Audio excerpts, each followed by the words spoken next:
L'affaire François Mancabou, comment la tirer au clair et situer les responsabilités pour une justice équitable? Quelles sont les conséquences de la presque parité dollar-euro par rapport à nos économies? Les tensions entre le Mali et la Côte d'Ivoire autour du fameux contingent de la MINUSMA, la rencontre Ouattara-Bédié et Gbagbo. Quelle lecture?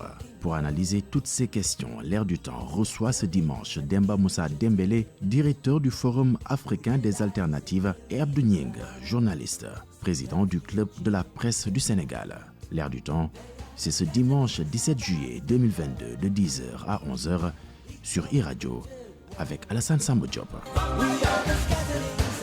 Dimanche 17 juillet 2022, bienvenue à l'Air du Temps. Avant tout, avant de démarrer cette émission, nous tenons à rendre hommage à l'un des plus grands fiscalistes du Sénégal, un grand intellectuel qui est parti, un homme de dialogue qui discutait beaucoup, un intellectuel qui aimait échanger.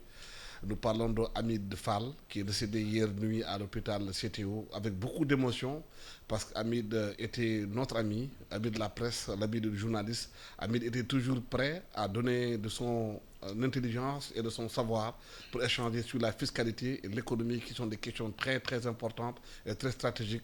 Nous pensons à sa famille, à son épouse, à tous Saint-Louis, à tous ceux qui aiment Hamid Fall, à ses amis. Hamid Fall, repose en paix. Nous dédions cette émission à Hamid Fall aujourd'hui. Repose en paix, Hamid Fall. Nous sommes donc avec Demba Moussa Dembélé, qui est le directeur des alternatives africaines, Forum des alternatives africaines, avec aussi Abdou Nying, journaliste, président du club de la presse sénégalaise. Merci monsieur d'avoir accepté notre invitation. Vous le savez, on reparle de cette histoire de François Mancabou. Aujourd'hui, c'est une nébuleuse pour le moment parce que l'enquête n'a pas été encore faite. Le procureur a annoncé une enquête par rapport à la mort de François Mancabou, qui, sa famille accuse la police de l'avoir torturé. La police dit qu'il s'est cogné contre le mur avec une vidéo qui dure 13 minutes, et dans laquelle vidéo ils vont montrer les images qui sont passées. Ça crée aujourd'hui une sorte de polémique au Sénégal. Demba Moussa Dembélé, quelle est la responsabilité qu'on doit assumer par rapport à cette affaire de François Mancabou, qui n'est pas la première affaire, qui n'est pas une première chose au Sénégal, qui n'est pas une première affaire au Sénégal. On retrouve des gens qui ont été pris, qui passent en prison et des fois ils sortent, ils passent vie à trépas. Merci beaucoup Alassane. Encore un plaisir de me retrouver à tes côtés. Merci. Merci pour l'invitation. Je salue monsieur Abdou Nying, Serer Diamoutouklour. C'est un plaisir de partager le plateau avec lui ce matin. Je salue au passage également vos auditrices, auditeurs, téléspectatrices et téléspectateurs. Vous savez, vous l'avez dit, cette mort est une nébuleuse. Il y a encore beaucoup de zones d'ombre. Et je pense que la déclaration du procureur a été reçue avec beaucoup de scepticisme et même avec beaucoup de critiques. Parce qu'on a l'impression que déjà, ils veulent servir une version sans attendre l'autopsie des enquêtes impartiales que demandent les ONG, la famille et l'opinion. Et j'ai trouvé j'étais gêné. Moi, j'ai regardé le point de presse du procureur. Mais il y a un point quand même qui m'a beaucoup fait tiquer quand il dit qu'on a une vidéo, je ne sais pas, de 13 minutes, où on montre quelqu'un qui est en train de se cogner contre le mur. Il est entre les mains de la police. Mais qu'est-ce que la police faisait pendant ces 13 minutes? Ils étaient là en train de filmer quelqu'un qui est en train de se cogner. Mais c'est très gênant, je crois, de la part de ceux qui sont chargés de veiller sur la sécurité de quelqu'un qu'ils ont arrêté. Parce qu'ils ont vu qu'il y a des caméras de surveillance dans les cellules. Il y a des caméras de surveillance dans les cellules. Bon. Mais de toute façon, j'espère que cette affaire sera éclaircie et qu'une enquête indépendante, impartiale, sera faite pour que l'opinion soit éclairée. Mais je pense qu'il faut situer le contexte dans lequel cette affaire se passe. Moi, je pense qu'il y a aujourd'hui, au Sénégal, une sorte de... Il y a une tension extrême qui est liée, bien sûr, d'abord à la campagne électorale pour les législatives qui comportent un très grand enjeu politique, mais également aux différentes suppositions pour un troisième mandat du président Macky Sall. Et je crois que c'est tout ça qui crée une atmosphère dans laquelle, je crois, l'état de droit pratiquement est piétiné aujourd'hui. On ne respecte plus l'état de droit. Je crois qu'il y a une sorte de laisser-aller pour les forces de défense et de sécurité, pour arrêter n'importe qui, et ensuite servir leur propre version, quant aux conséquences qui ont suivi leurs arrestations. Et je pense que c'est malheureux, et ça ne devrait pas être le cas. Comment tirer au clair cette affaire aujourd'hui? Oui, merci Alassane. Je crois que vous m'avez présenté tout à l'heure comme journaliste. Et président du club de la presse. La presse sénégalaise, oui. Donc, moi, je suis dans le factuel. Je refuse d'être dans l'émotionnel. Vous savez, nous, en Afrique, c'est l'émotion. Tout de suite, quelqu'un vous cogne votre voiture, il vous gâte beaucoup de choses. Non, il faut lui pardonner. C'est l'émotion. Le factuel, les faits. On nous dit que le monsieur s'est cogné. Je ne sais pas pendant combien de minutes. Encore que ça paraît quand même un peu bizarre. Pendant 13 minutes, il se met à cogner. Bon, il est vrai que peut-être c'est des caméras de surveillance et qu'il n'y avait personne pour faire le monitoring. C'est après qu'ils ont récupéré, peut-être c'est ce que je crois, je dis, je suis journaliste encore une fois, les factuels. Les faits, c'est ça. Mais moi, dans ce qui me choque, Alassane, dans cette affaire, avant de revenir sur ce cas-là, c'est quand j'ai vu on communiquer la communauté des Mandjaks pour défendre le monsieur là. Je dis, c'est extrêmement grave. Aujourd'hui, donc, s'il y a un Sérère qui entre dans ce cas, toute la communauté sérère va se réunir pour faire une conférence de presse. Un Alpulaar qui est dans ce cas. Non. Il faut que... Je crois que les droits de l'hommiste, encore une fois, ils sont prompts. Faites une enquête. Mais pourquoi, quand quelqu'un fait une déclaration pareille, ils auraient dû s'élever contre cette conférence de presse convoquée par une communauté pour défendre un fils de la communauté? Ça, je dis, c'est le travail des droits de l'homme. Ce n'est pas seulement de dénoncer, les policiers ont fait ceci, tel a fait ceci. Non. Je dis, encore une fois, moi, je suis journaliste. Et je dis, les faits sont têtus. Je ne peux pas... Le procureur a donné une conférence de presse. Sinon, une déclaration de presse, parce qu'on ne lui a pas posé de questions. Il a fait sa déclaration, il est parti. Les journalistes ont noté ce qu'il a dit. Et dans son discours, il a bien dit qu'une commission d'enquête va être instituée et tout. C'est après que la société civile est venue dire qu'il faut une commission d'enquête. Mais ça a été déjà dit par le procureur. Donc, encore une fois, dans ces affaires, il faut qu'on garde la sérénité. Ce pays-là est indivisible. Mais est-ce que les gens ne sont pas dubitatifs par rapport aux commissions d'enquête, compte tenu du fait aujourd'hui du sort réservé aux commissions d'enquête au Sénégal? Le 8 mars, il y a eu 14 morts. On a annoncé une commission d'enquête indépendante. Jusqu'ici, rien n'a été fait. Mais encore, Alassane, je suis entièrement d'accord. Mais ce que je dis, moi je suis toujours journaliste. Oui, bien sûr. Je peux commenter maintenant. On constate. Maintenant, on constate. Maintenant, s'il y a des bavures, s'il y a des morts, mais pourquoi la justice ne va pas jusqu'au bout? Mars 2021, bon, jusqu'à présent, on n'a pas entendu un procès. Les gens attendent. Mais là aussi, il faudrait que les autorités, sinon, peut-être on nous dit souvent que le temps de la justice, ce n'est pas le temps des journalistes ou le temps des autres citoyens. Justement, comment situer les responsabilités dans cette affaire? Du moment que s'il y a des caméras de surveillance qui sont mises dans les cellules, normalement, il y aura quelqu'un au niveau de la police qui suit la personne qui est en cellule, parce qu'elle est en garde à vue. Peut-être que le moment où le monsieur François Mancabou se cognait la tête, s'il y avait des gens qui étaient sur place au moment T, ils auraient intervenu pour éviter le drame. Non, d'autant plus que c'est quelqu'un qu'on accuse de terrorisme entre guillemets. Il doit faire l'objet de surveillance accrue. Exactement. À la police d'abord. Exactement. C'est la police qui l'a accueilli.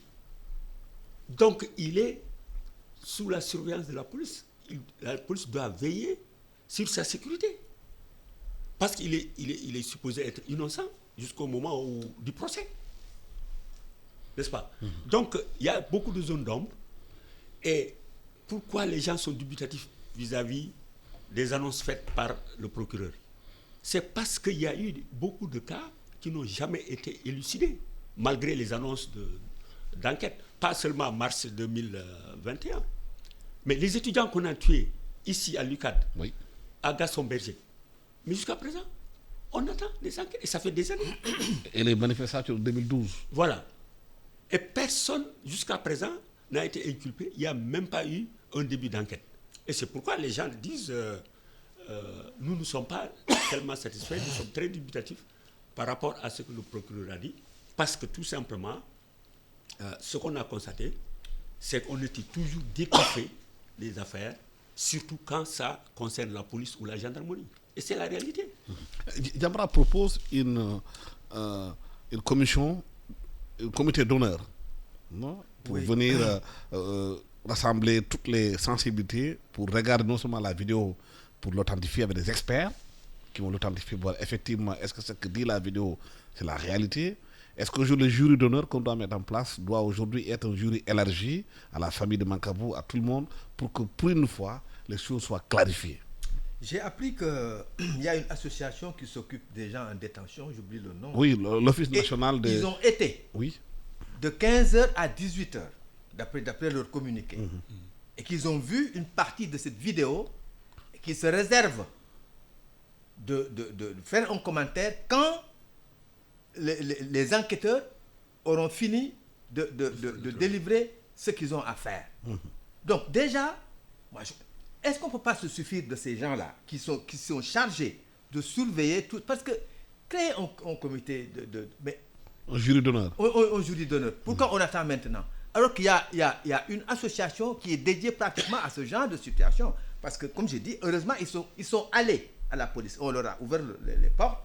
Ils ont vu la vidéo. Ils se réservent maintenant de faire un commentaire sur ce qu'ils ont vu.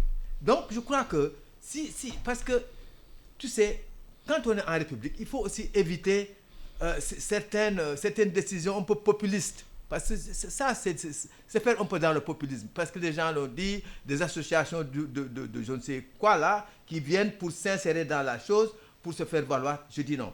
Il y a une association créée, reconnue par l'État, qui a été reçue, qui a vu la vidéo, qui se réserve de faire le commentaire quand les enquêteurs auront délivré leur... Mais est-ce que la question de fond, c'est pas quelque part que les gens ont un déficit de confiance dans la justice? Mais absolument. Non, c'est sûr qu'il y a un déficit. Les gens... Et surtout ça, Alassane, ce déficit de confiance vient des politiciens. Non, de l'État lui-même. Non, attendez, ce que je dis. Est-ce que les gens qu'on condamne à longueur de journée au tribunal de Dakar, est-ce que vous avez jamais entendu les gens sortir pour dire que mon parent a fait cela? C'est quand ça concerne les politiques que ce débat est soulevé. Mais combien de personnes sont dans tous les tribunaux à travers le pays? Combien? Est-ce que vous avez jamais entendu? Il faut créer un jury d'honneur pour voir est-ce que ceci... Non. Je dis, c'est les politiciens qui encore nous prennent en otage. C'est les politiciens, Alassane. Mais est-ce qu'il n'a pas temps, M. Dembélé, que la justice mette tout le monde sur le même pied d'égalité? Que tu sois du côté des pouvoirs de l'opposition, que tu sois politicien, quelle que soit la personne que tu puisses être, si vous commettez des infractions, que la justice fasse son travail de façon équitable pour renforcer la confiance des citoyens dans la justice. Mais c'est là où se pose le problème de l'état de droit. C'est-à-dire que tous les citoyens, comme on est dans une république, que tous les citoyens soient traités sur un même pied d'égalité par rapport aux questions de justice. Mais ce n'est pas le cas. Ce n'est pas le cas. On voit des délinquants, il faut le dire, qui sont liés au pouvoir, qui commettent des crimes, on les met en prison pour quelques mois, ils sont sortis. Et il y a des jeunes qui volent peut-être des poulets, mais on les garde pendant 5 ans. sans jugement. Et c'est là où le problème de la confiance, du manque de confiance des populations vis-à-vis de la justice se pose. D'autant plus que certains comportements de ceux qui sont chargés d'administrer la justice, que ce soit le procureur de la République, que certains appellent le procureur du président, ce n'est même pas le procureur de la République, certains l'appellent procureur du président, mais, et ensuite, certaines décisions prises par certains magistrats, mais tout ça fait que les gens n'ont plus tellement confiance dans leur justice. Et par conséquent, ça augmente les tensions. Parce qu'on se dit, vous êtes opposant, on vous fait des misères, vous êtes lié au pouvoir, vous avez pratiquement... C'est l'impunité, voilà. La question de l'impunité se pose dans ce pays. La question de l'impunité se pose. Et je crois que même ceux qui sont au pouvoir aujourd'hui, qui parlaient d'impunité du temps de l'autre régime et qui se complaisent dans cette impunité, mais c'est ça qui fait qu'au niveau de l'opinion, il n'y a pas de justice. Il y en a qui vous disent qu'il n'y a pas de justice dans ce pays-là. Si vous êtes du côté du pouvoir, vous avez droit à tout, alors que si vous êtes opposant, ben écoute, le glaive de la justice tombe sur vous. Quelles sont les dispositions qu'il faut prendre justement pour renforcer cette confiance des citoyens? Encore une fois, cette confiance. Oui. Les gens qui critiquent la justice, c'est les politiciens. Le citoyen lambda qui est dans mon village là-bas, qui est condamné pour avoir volé un poulet ou machin, ne dit pas que la justice a ceci et cela. Je dis encore une fois, c'est les politiciens qui nous ont pris en otage. Et on est en Afrique, c'est l'émotionnel. Les gens, mais pourquoi quand un politicien fait un acte délictuel, on dit que non, c'est parce qu'il est politicien. Même si on sait que vous avez volé de l'argent, ben, on dit non, on veut le... Non. Je dis, cette confiance, la population sénégalaise a confiance à la justice. C'est encore une fois les intellectuels, par ricochet, les politiciens. C'est eux qui nous empoisonnent la vie. Non, il faut être honnête. Alassane, moi je dis, combien de personnes sont condamnées au tribunal de Dakar? Combien de personnes par jour? Est-ce que vous avez entendu les parents sortir pour dire que la justice est impartiale ou machin et tout ça? Jamais. Jamais. Donc, il faudrait qu'on sorte des griffes des politiciens. Ils sont peut-être 2% ou 3% de la population. Mais donc, cette justice, elle est là. Mais aujourd'hui, cette affaire de François Mancabou, qu'est-ce qu'il faut faire pour qu'elle soit très clarifiée? Parce que c'est une série d'affaires. Mais heureusement que le procureur est sorti, a dit qu'une commission d'enquête va être instituée, que l'enquête va se poursuivre. Mais les Sénégalais attendent. Et il faut absolument aussi que le procureur, quand il fait une déclaration pareille, aller jusqu'au bout. Pour que les Sénégalais, encore une fois, les politiciens aient confiance à la justice. Je dis les politiciens, encore le Sénégalais lambda croit à la justice. Il y a combien de gens qui sont condamnés par jour? Combien? Et on ne parle jamais de commission, je ne sais quoi là. Non. Moi, les faits sont là. Moi, comme je te dis, Hassan, moi je suis journaliste. Les faits sont là. Oui, mais cette affaire intervient dans un contexte assez particulier. On parle de forces spéciales, on parle entre autres que Mancabou, on est parti chercher chez lui, sans mandat d'arrestation, sans amener, la famille dit, par exemple, qu'il a été enlevé. De communautarisme. Est-ce qu'il n'y a pas un parti politique qui est impliqué dans ces trucs? On parle par exemple, la dame qui vient d'être arrêtée, qui a été arrêtée. On dit qu'elle est membre d'un parti. N'est-ce pas? Plus d'autres qui étaient dans le truc. Donc, vous voyez, on revient encore à la politique. Je dis, il faut qu'on garde notre sérénité et que les Sénégalais, les citoyens lambda croient à la justice. Maintenant, les politiciens, les intellectuels, bon, moi tu vois comment moi je suis mes chroniques, je suis citoyen du monde rural. Moi, encore une fois, je ne peux pas être embrigadé par qui que ce soit. Ma profession, c'est d'être journaliste. Ma matière première, c'est les faits. Le commentaire est libre. Je peux commenter une décision, machin et tout ça, mais quand la justice est en charge d'une affaire, on laisse la justice faire son travail. Sauf que la justice, jusqu'à présent, malheureusement, M. Ning n'a pas fait son travail. Parce que pour mars 2021, on avait entendu le ministre de la Justice dire qu'il y aura des enquêtes. Et jusqu'à présent, il n'y a aucune enquête. C'est des Sidi Kaba. Merci Sidi Kaba qui Voilà. dit la justice. Il y aura justice, il y aura enquête de tout ça. Les gens attendent. Donc, pour ce cas, peut-être que c'est un cas beaucoup plus sensible, puisque quelqu'un on a enlevé qui est mort entre les mains de la police.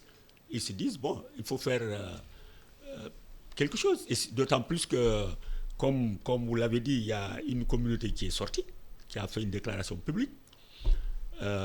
Qui a condamné. Oui, bien sûr, qui a condamné. C'est condamné. Oui, Et personne, parmi les droits de l'homme, personne ne l'a dit. Personne. Non, je dis, ils ont condamné le meurtre de leur... C'est tout. De leur Ouais, mais non. parents. Non, mais... Bon, moi je pense que à condamner, je crois que c'est une réaction humaine. Émotionnel.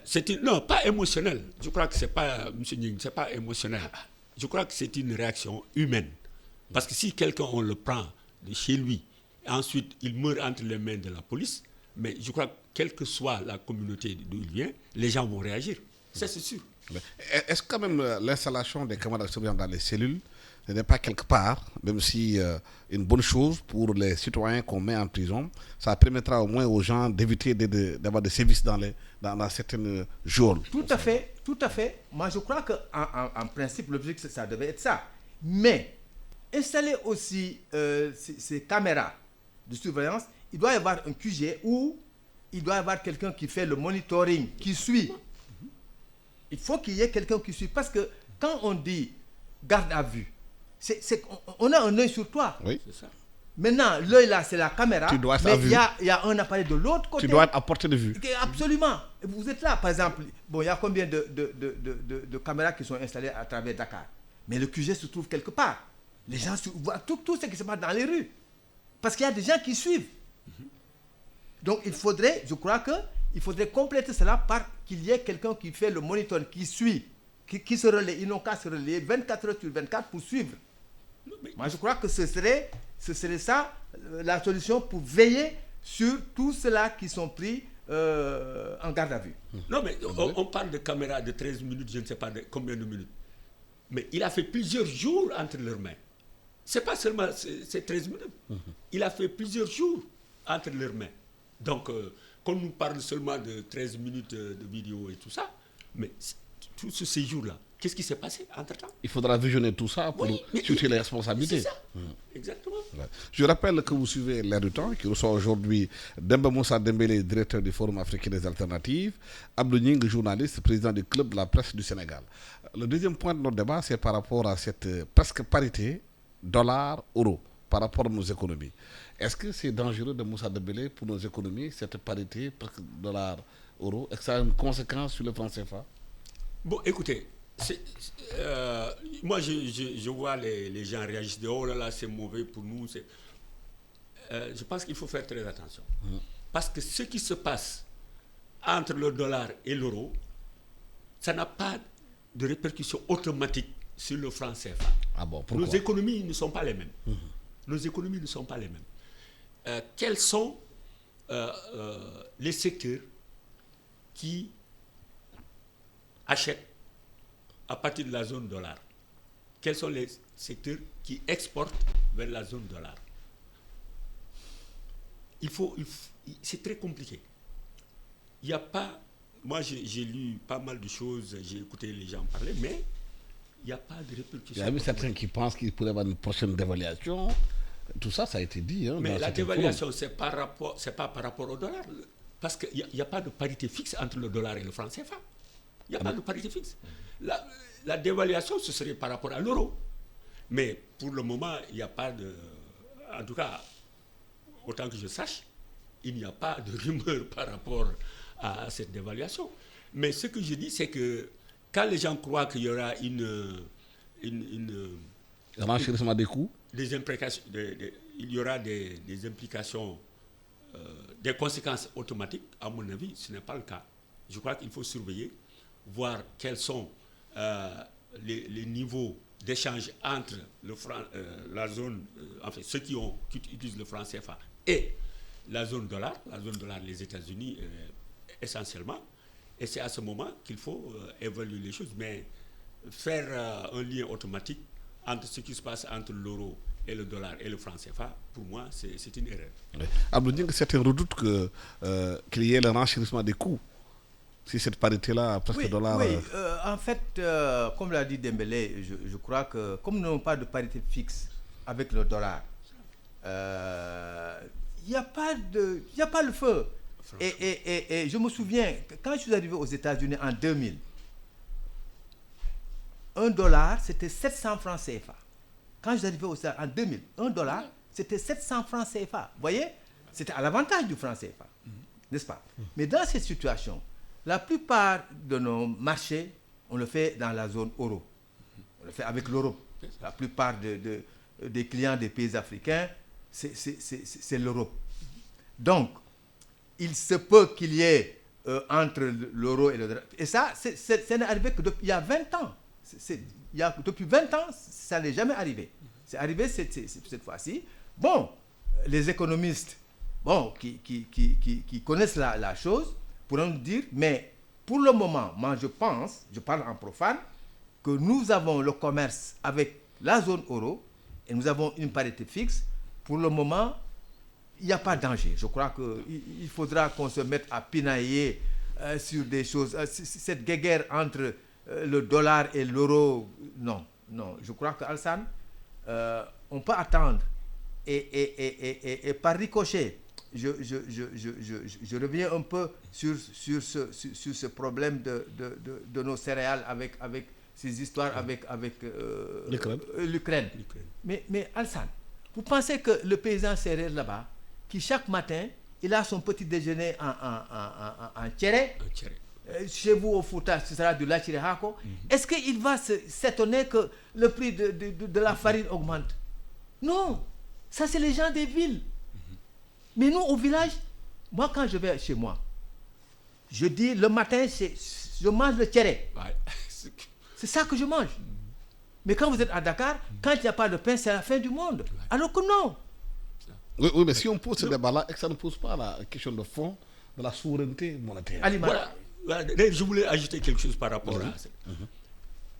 Les pays du franc CFA devraient plutôt s'inquiéter de la hausse de l'inflation dans la zone euro, qui est à 8, bientôt peut-être même à 2 chiffres. Parce que c'est là-bas qu'ils s'approvisionnent. Exactement, parce que c'est notre partenaire commercial, comme l'a dit M. Ding. C'est notre premier partenaire commercial. Oui. Donc, c'est l'inflation dans la zone euro, ça devrait inquiéter. C'est une inflation importée. Oui, c'est une inflation importée. Ouais. Et puis, même la dette qu'on paye risque d'augmenter. Voilà. Donc, c'est ça qui devrait inquiéter les gens, mais plutôt que le changement de parité entre l'euro et le dollar. Mais est-ce que ça ne pose pas la question de fond concernant la souveraineté économique de nos pays? On ne produit pas, on importe tout de l'Europe. Avec la crise qui s'est déroulée aujourd'hui avec la Covid, on avait dit qu'on va changer de paradigme avec cette crise ukrainienne, mais on ne voit pas concrètement sur le terrain qu'est-ce qu'on produit ici au Sénégal pour moins importer. Vous savez, ça repose le problème de la volonté politique d'abord et de la suite dans les idées. Vous vous souvenez tous qu'on nous avait parlé de souveraineté en production rizicole, en riz. C'était en 2017. Jusqu'à présent, on attend. Le président a encore parlé de la nécessité de la souveraineté alimentaire après l'impact de la Covid-19.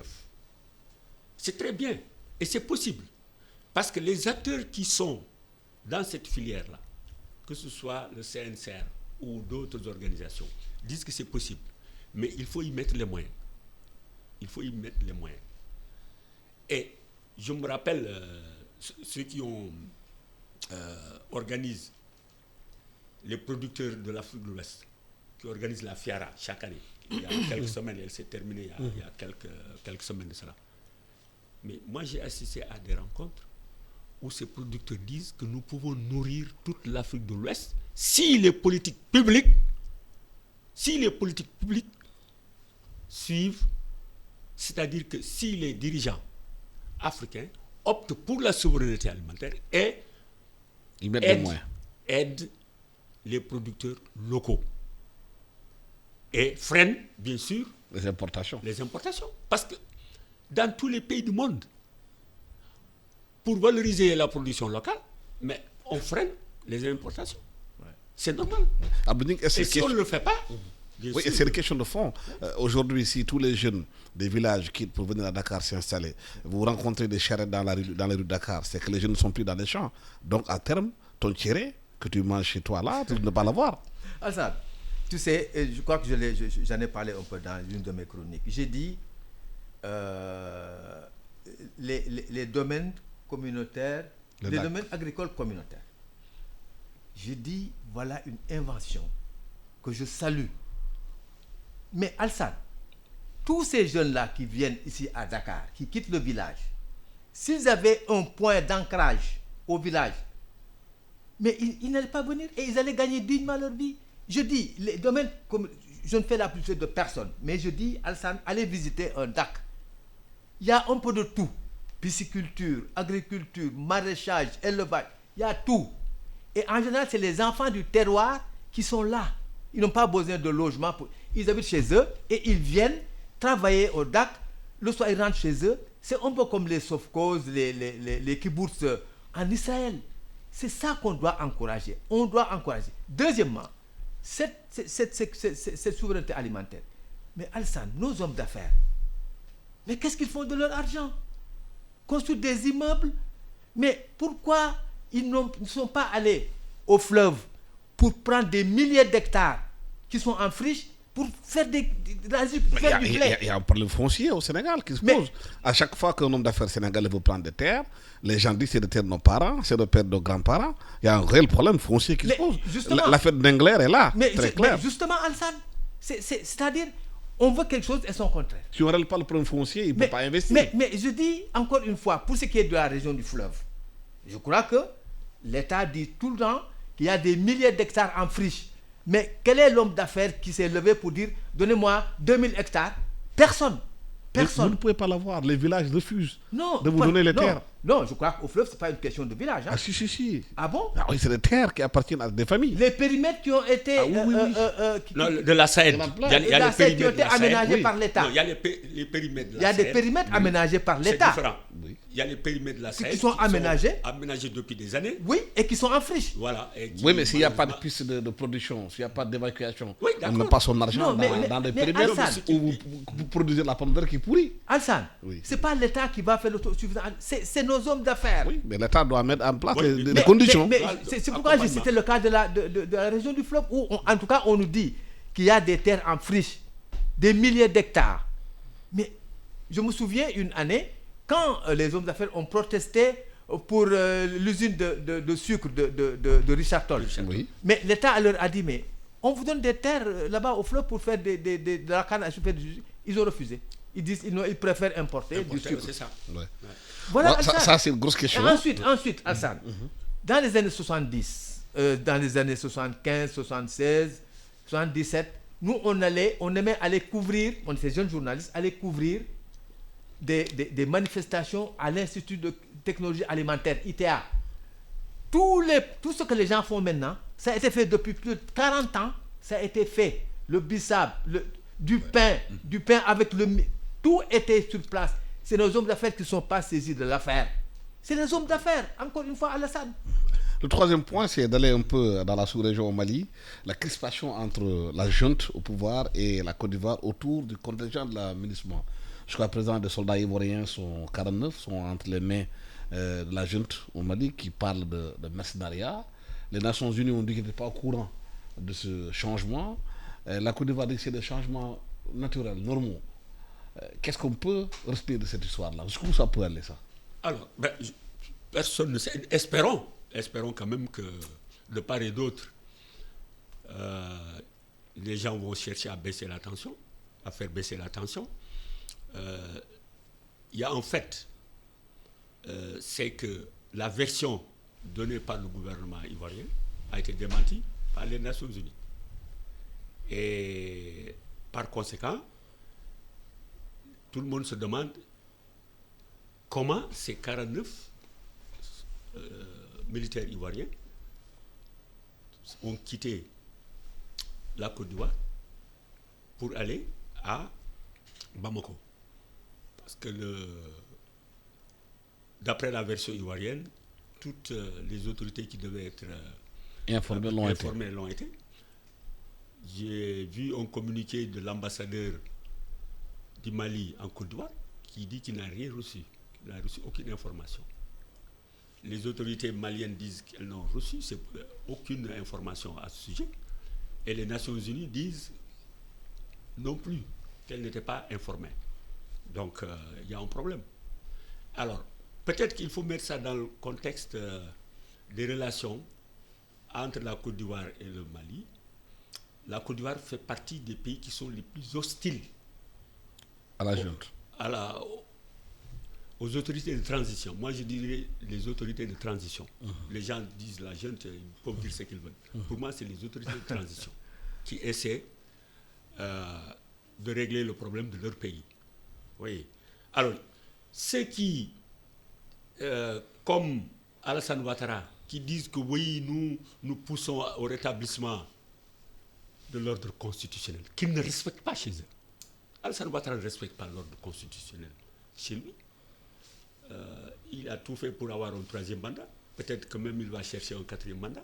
Comment il est disqualifié pour parler du retour de l'ordre constitutionnel au Mali. Donc il y a cette tension entre les pays qui sont hostiles aux autorités de transition, dont le Sénégal, dont la Côte d'Ivoire. Et je crois que c'est dans ce contexte-là qu'il faut voir... Abdounik, comment voir cette situation? Non, moi je crois que, encore une fois, c'est les politiciens qui nous empoisonnent la vie. Cette situation est malheureuse parce que je ne peux pas comprendre que ces militaires ont dit qu'ils ont été envoyés sous le couvert des Nations Unies parce qu'ils ont dit qu'ils surveillent, je ne sais pas, des Nations Unies. Et les Nations Unies se dégagent, ils disent que non, ils n'ont pas été au courant. C'est une affaire floue. Mais je crois que quand même, ce n'est pas avec 49 mercenaires qu'on peut renverser quand même le gouvernement du Mali, qui a au moins des milliers de militaires. Je crois que c'est une affaire, il y a un flou total. Cependant, il faudra savoir raison garder. Je crois qu'en Afrique, on ne se fait pas confiance. J'ai vu que le contingent égyptien a déclaré qu'ils vont partir. Parce que les gens sont en train de les insulter, de tirer sur eux, faire du n'importe quoi, alors qu'ils sont venus aider à rétablir la paix dans ce pays-là. Ils vont partir. Peut-être un autre contingent. Bon, je ne sais pas, on a interdit, je me souviens, le contingent sénégalais, je ne sais pas quoi là. Il y avait un truc que, je crois, il y avait une rotation où on a bloqué la rotation, que non, non, je dis que non. Il faut qu'on sache raison garder. Et si on veut que les Européens restent chez eux, il faut que nous, qu'on soit solidaires entre nous. On est en train de chasser les Occidentaux. Les Occidentaux sont en train de partir. Et s'ils partent, nous serons face à ces djihadistes-là, nos armées africaines. Il faut qu'on soit solidaires. Si chacun dit non, moi je peux aller m'allier avec quelqu'un d'autre pour essayer de combattre. Non, je dis que non. Et je crois que, bon, les autorités maliennes ont opté pour travailler avec la Russie, mais ils ont travaillé avec la France. Quand les djihadistes menaçaient Bamako pour prendre Bamako et tout ça, ils ont crié au secours, les Français sont venus. Ils ont perdu combien de enfants là-bas? Je crois que tout ça, le manque de confiance entre nous, Africains, et tant que cette situation va perdurer, mais nous serons dans cette situation d'assistance. On va toujours demander assistance à quelqu'un, à la Chine, à la Russie, ou bien aux États-Unis, ou je ne sais qui encore. Oui, c'est quand même déplorable. Le manque de confiance, vous avez dit la solidarité. C'est vrai, nous devons être solidaires entre Africains. Mais quand on voit l'embargo que la CEDEAO a imposé au Mali, un pays qui est en guerre, en violation des textes de la CEDEAO, parce qu'il n'y a aucun texte qui prévoit l'embargo contre un autre pays membre. Aucun. Donc c'est illégal.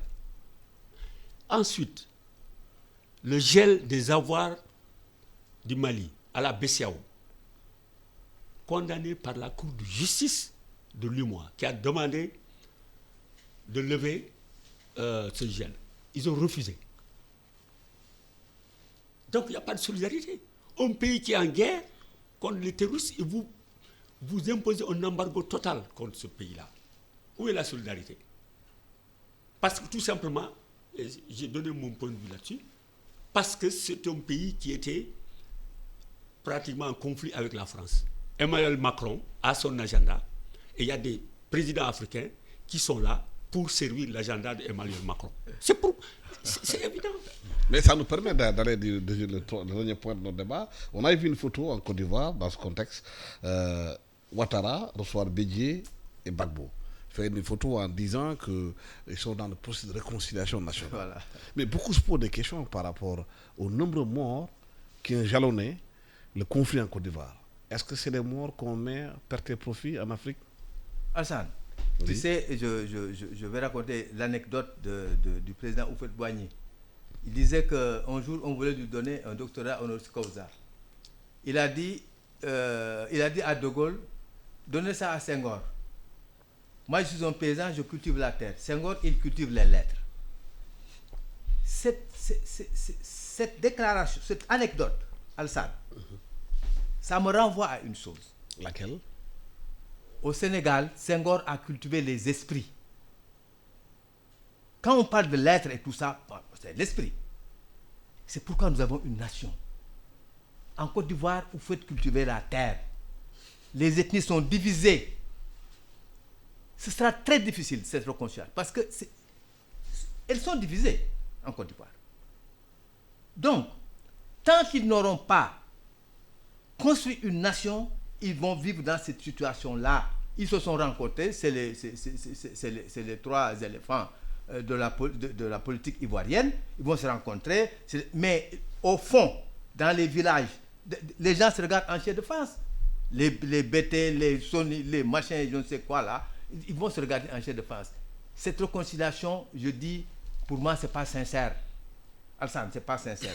Ils n'ont qu'à essayer de construire une nation. Au Sénégal, je dis, et ça me renvoie à ceux qui veulent amener du communautarisme au Sénégal, ils perdent leur temps.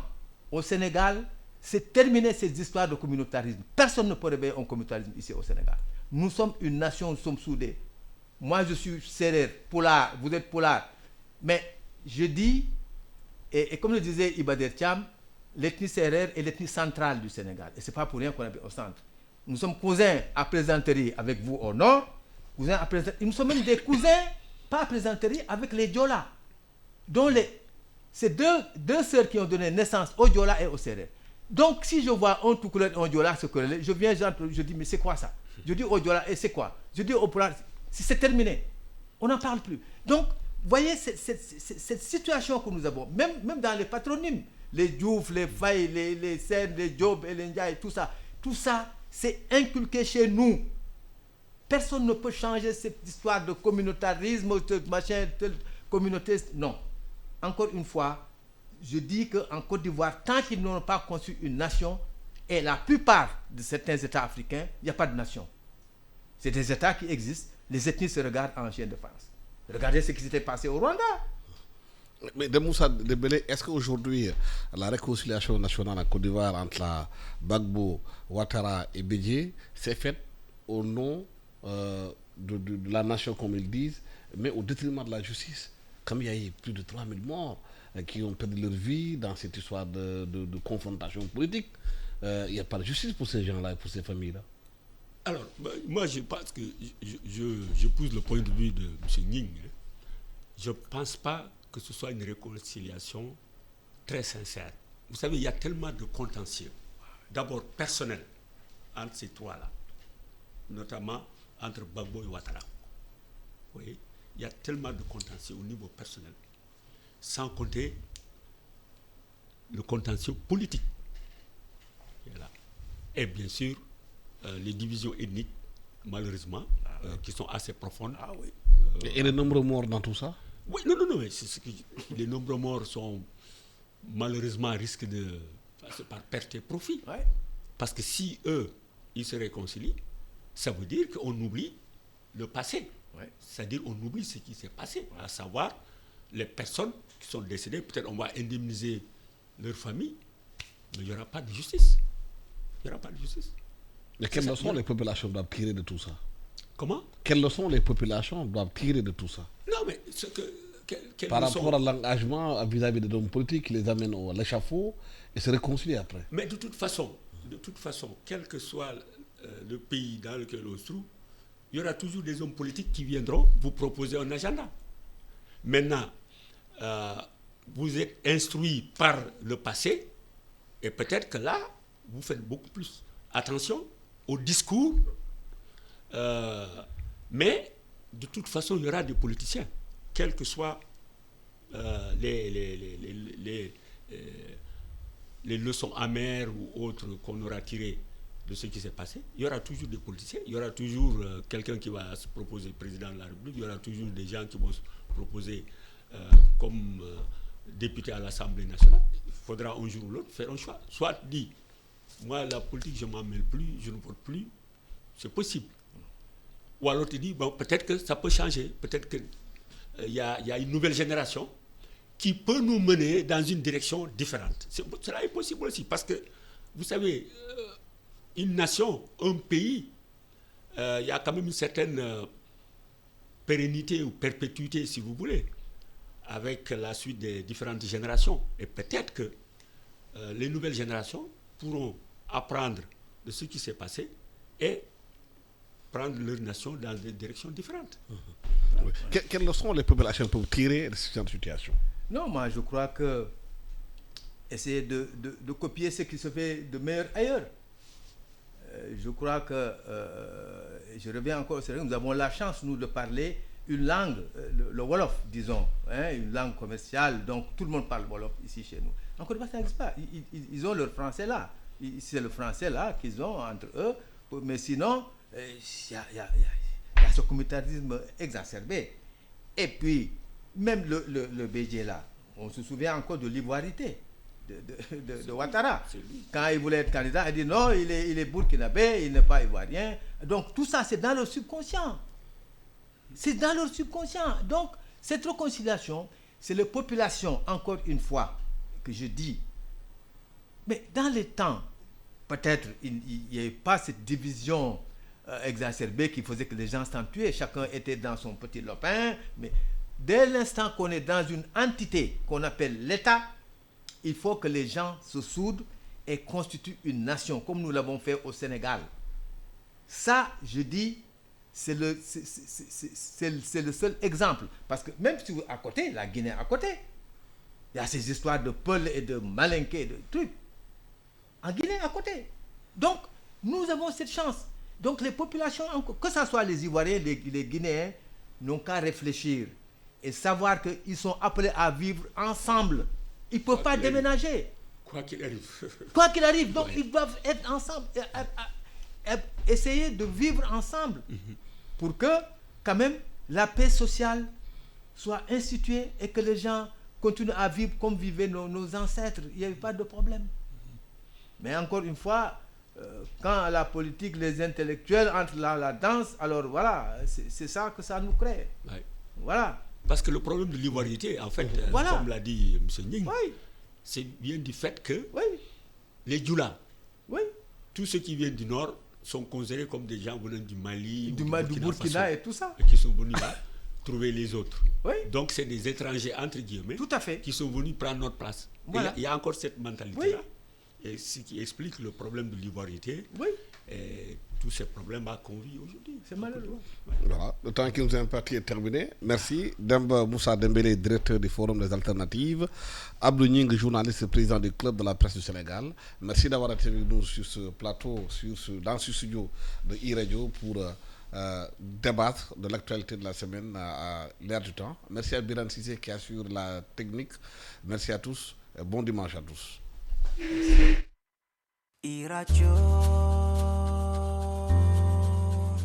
E-radio, E-radio, E-radio. Boo xëy déglul E-radio, info jàppal E-radio, musique bi déglul E-radio, xibaar yi jàppal E-radio, boo xëy déglul E-radio, info jàppal E-radio, musique bi déglul